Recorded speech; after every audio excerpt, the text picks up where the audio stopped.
नमस्कार आप सभी को, स्वागत है आपका हमारे इस प्लेटफ़ॉर्म पर। हम आज डिस्कस करेंगे यूपी ट्रिपल एससी यानी उत्तर प्रदेश अधीनस्थ सेवा चयन आयोग की तरफ से जो आपकी वैकेंसी आई थी लोअर पीसीएस की। इसके ऑनलाइन फॉर्म भरने शुरू हो गए हैं। अगर आपने नहीं डाला है तो आप इसका फॉर्म डाल दीजिए और साथ ही साथ बहुत सारे कैंडिडेट्स के मैसेज आ रहे थे इसमें पोस्ट प्रेफ़रेंस कौन-सी डाली जाए? इसके बारे में भी चर्चा करेंगे और आपकी एक नोटिफ़िकेशन और आई है जिसमें लोअर पीसीएस की वैकेंसी बढ़ाई गई हैं। उन सब के बारे में डिस्कस करेंगे, ठीक है? तो ध्यान दीजिए 29 तारीख से इसके ऑनलाइन फॉर्म शुरू हो गए हैं। अगर आपने नहीं डाला है तो पोस्ट प्रेफ़रेंस मैं बताए दे रहा हूँ, उसी हिसाब से आप इसके फॉर्म डाल दीजिए।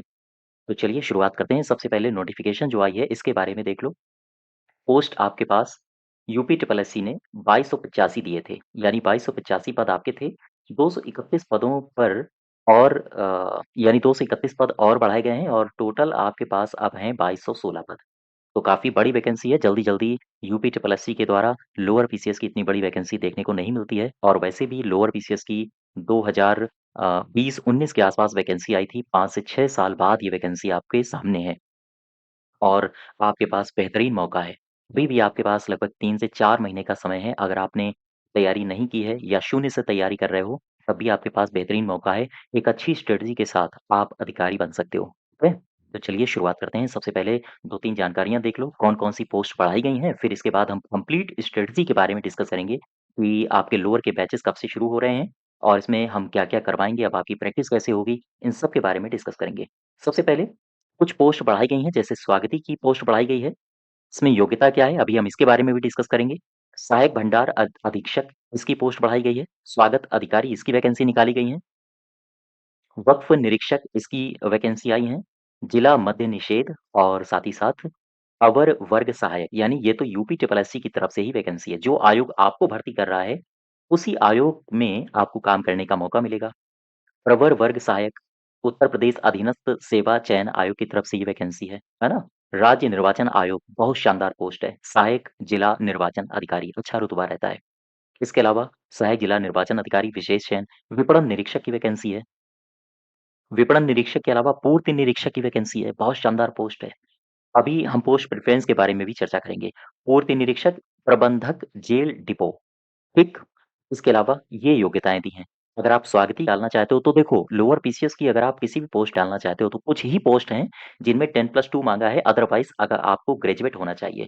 कुछ पोस्ट हैं जिनमें ग्रेजुएशन में भी शर्त लगा दी है, जैसे आपको कह दिया है आयोग ने कि भाई द्वितीय श्रेणी का ग्रेजुएशन हमें चाहिए, है ना? तो जैसे इसमें स्वागती की अगर हम बात करें तो यहाँ पर विश्वविद्यालय से स्नातक की उपाधि होनी चाहिए। हिंदी, अंग्रेजी पढ़ने-लिखने, वार्तालाप करने का ज्ञान होना चाहिए। वहीं सहायक भंडार अधीक्षक में आयोग कह रहा है कि स्नातक उपाधि आपके पास होनी चाहिए। इसके अलावा यहाँ पर देखो ज़रा, यहाँ पर शर्त लगाई गई है। ये पोस्ट है स्वागत अधिकारी की और आयोग कह रहा है कि विश्वविद्यालय से कम द्वितीय श्रेणी में स्नातक अर्हता होनी चाहिए, ठीक? अपने-अपने हिसाब से आप लोग जिस कैटेगरी में शिक्षण आपने प्राप्त किया हो, उसी हिसाब से आप फॉर्म डाल सकते हो, ठीक है?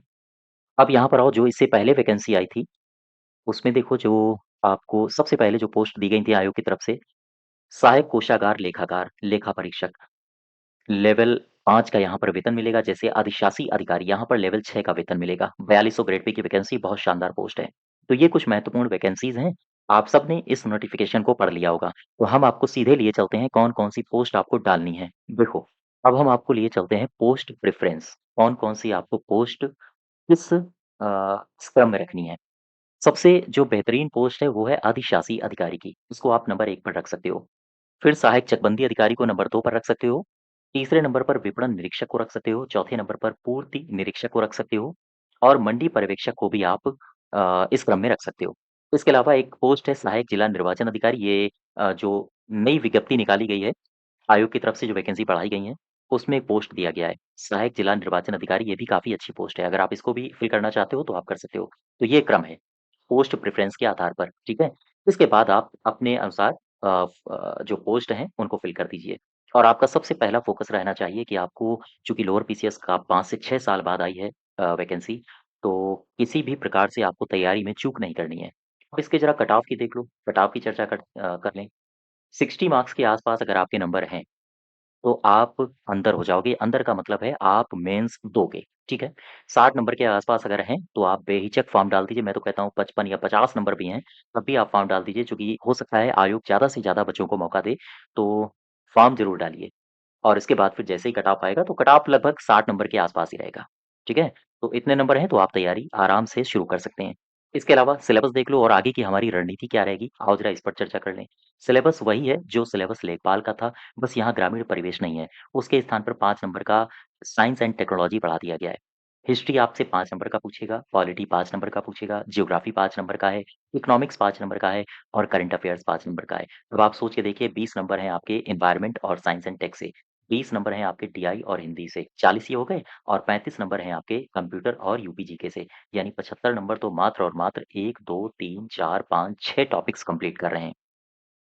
ठीक, और बाकी यहाँ पर ये 25 नंबर कंप्लीट करेंगे। तो कुल मिला के लोअर पीसीएस में इतना अच्छा कॉम्पिटिशन रहेगा, चूँकि जो पीसीएस की तैयारी कर रहे हैं, वो भी इसमें फॉर्म डालेंगे। तो किसी भी सेक्शन को कमज़ोर नहीं रखना है, ठीक है? ये तो हो गया सिलेबस। अब आगे हम कैसे तैयारी करवाएँगे, अगर आप केडी क्लासेस से जुड़ते हैं, तो यहाँ पर देख लो ज़रा। इससे पहले मैं 2-4 जानकारियाँ आपको और दे दूँ, चूँकि अभी लेखपाल की परीक्षा हुई थी और मैंने लेखपाल का बैच चलाया था। लेखपाल में कई सारे क्वेश्चन्स आपको डिट्टो करंट अफ़ेयर्स की पीडीएफ से, जो मैंने आपको प्रैक्टिस सेट कराए थे, 10 प्रैक्टिस सेट वहाँ से डायरेक्ट सवाल पूछे गए थे और इसके अलावा जो मैंने आपको लेखपाल का कंप्लीट बैच पढ़ाया था, वहाँ से भी कई सवाल पूछे गए थे, ठीक है? तो ये कुछ एग्ज़ाम्पल्स हैं, कुछ क्वेश्चन्स जो मैंने करंट की पीडीएफ्स दी थी, वहाँ से इस तरह के सवाल पूछे गए थे। ग्रेटर नोएडा, ये मैंने आपको करंट की पीडीएफ दी थी और उसी हिसाब से यहाँ पर सवाल पूछे गए थे, है ना? Redox flow battery. इसके अलावा कंप्यूटर में भी कई सवाल पूछे गए थे। साथ ही साथ जो मैंने प्रैक्टिस सेट कराया था आपको, टेडी बाबू सिंह एक क्वेश्चन में मैंने आपको बताया था बाराबंकी से थे। इन्हीं से संबंधित सवाल पूछ लिया गया था। ठीक? इसके अलावा ये एक सवाल पूछा गया था चिकित्सा के क्षेत्र में 2025 में बताइए कौन पद्मश्री विजेता रहा है? तो डॉक्टर सोनिया नित्यानंद, है ना? ये सारे के सारे मैंने यहाँ पर लिख दिए थे। तो पीडीएफ अगर आपने पढ़ी हैं, तो इस तरह के क्वेश्चन्स आपको डायरेक्ट सवाल देखने को मिले थे ना, यहाँ पर। ये भी करंट अफेयर से सवाल था, जो मैंने आपको करवाया था। हालाँकि डिज़ास्टर मैनेजमेंट में काफ़ी कमज़ोर सवाल पूछे गए थे, सिंपल सवाल पूछे गए थे, तो ये भी आपको मैंने करवाए थे। ठीक, मिष्टी योजना काफ़ी सरल थी, ये भी पूछी गई थी और ये भी मैंने आपको करवाई थी। मिष्टी और यहाँ पर देखो मिष्टी और प्राण पोर्टल, ये शायद सेट नंबर 7वाँ था, प्रैक्टिस सेट। यहाँ से सीधे-सीधे ये 53 नंबर में मैंने मिष्टी योजना करवाई थी और 54 नंबर क्वेश्चन में प्राण पोर्टल करवाया था और प्राण पोर्टल भी आपसे पूछा गया था। इसके अलावा साइंस एंड टेक से भी सवाल, यहाँ पर भी सवाल मैंने आपको करवाए थे। अच्छा, ये एक सवाल पूछा गया था, योजनाओं में राष्ट्रीय ग्रामीण पेयजल कार्यक्रम। तो यहाँ पर देखो महत्वपूर्ण योजनाएँ, मैंने अब एक टेबल बनवा दी थी और यही सवाल पूछा गया था 2009 में राष्ट्रीय ग्रामीण पेयजल कार्यक्रम। ठीक है? तो ये पूरी पीडीएफ आपको टेलीग्राम चैनल पर मिल जाएगी। तो वहाँ से आप देख सकते हो सारे के सारे सवालों को, कौन-कौन से सवाल पूछे गए थे और मैंने आपको कौन-कौन से सवाल करवाए थे। ठीक है? ये सवाल देखिए। जेईई में अभी जेईई की परीक्षा हुई थी तो वहाँ से भी सवाल पूछे गए थे, जो मैंने आपको करवाए थे। चलिए, ये तो बात हो गई कुछ सवालों की। अब आओ ज़रा डिस्कस कर लें कि आप अगर केडी क्लासेस से जुड़ते हैं, हमारे एप्लीकेशन से जुड़ते हैं, हमारे सिलेबस से जुड़ते हैं, तो कौन-कौन सी आगे किस प्रकार से आपके सिलेबस को और बूस्ट किया जाएगा, आपकी तैयारी को और सुदृढ़ किया जाएगा। सबसे पहले लोअर पीसीएस का बैच अवेलेबल है। अगर आप इस बैच से जुड़ना चाहते हैं, तो एक कूपन कोड है केडी 25, ये कंप्लीट थ्योरी बैच है। अगर आप थ्योरी बैच कहीं से नहीं पढ़े हैं या आपने पढ़ी भी है और एडवांस लेवल में पढ़ना चाहते हैं, तो ये थ्योरी बैच आपको मिल जाएगा हमारे एप्लीकेशन में। केडी 25 कूपन कोड का इस्तेमाल कर लीजिए। इसमें वैल्यू एडिशन क्लासेस हम ऐड करेंगे जून से, ठीक है? 5 जून से। इसके अलावा प्रैक्टिस बैच से अगर आप जुड़ना चाहते हैं, तो ये प्रैक्टिस बैच आपको 5 जून से शुरू हो रहा है। इस प्रैक्टिस बैच में टॉपिक वाइज़ एमसीक्यूज़ कराए जाएँगे, साथ ही साथ पीवाईक्यूज़ भी कराए जाएँगे, जिसमें घटना चक्र और भी जो परीक्षाएँ हो रही हैं, उनके लेटेस्ट ट्रेंडिंग आधारित क्वेश्चन्स को इसमें समाहित किया जाएगा। लगभग 5000 एमसीक्यूज़ करेंगे हम लोग और ये सारे के सारे टॉपिक वाइज़ होंगे और यकीन जानिए आपकी जो आगे आने वाली परीक्षा है लोअर पीसीएस की, इसके लिए काफ़ी बेनिफिशियल रहेगा। साइंस एंड टेक से संबंधित हम कई सारे सवाल करने वाले हैं। करंट अफेयर्स में साइंस एंड टेक की योजनाएँ पूछी गई थी आपसे लेखपाल में। इस बार कोई कोताही नहीं बरतनी है और ध्यान दीजिएगा, इस बैच से अगर आप जुड़ते हैं, तो आपको काफ़ी बेनिफिट मिलेगा और अगर आप अभी जुड़ते हैं, तो इसका कूपन कोड इस्तेमाल कर लीजिए केडी पीसीएस। इस कूपन कोड को आप इस्तेमाल कर सकते हैं 31 मई तक। इसके बाद ये कूपन कोड समाप्त हो जाएगा। तो अगर आप जुड़ते हैं, तो ये कूपन कोड आपको अप्लाई करना होगा। ठीक है? इसके अलावा कंप्यूटर भी अच्छा पूछा गया था और कंप्यूटर से संबंधित भी हम बहुत सारे नए-नए प्रकार के एमसीक्यूज़ करने वाले हैं इसी बैच में, प्रैक्टिस बैच में। तो ये प्रैक्टिस बैच है, 5 तारीख से यानी 5 जून से हम इस बैच को शुरू कर रहे हैं। अगर आप एनरोल होना चाहते हैं, तो हो जाइए। इसके अलावा पोस्ट प्रेफ़रेंस मैंने आपको बता ही दी है कि किस-किस आधार पर आपको नंबर 1 पर कौन-सी पोस्ट रखनी है, नंबर 2 पर कौन-सी पोस्ट रखनी है और साथ ही साथ मैंने आपको और भी कई सारी जानकारियाँ दे दी। तो ये महत्वपूर्ण जानकारियाँ हैं। आज यहीं तक रखते हैं। धन्यवाद।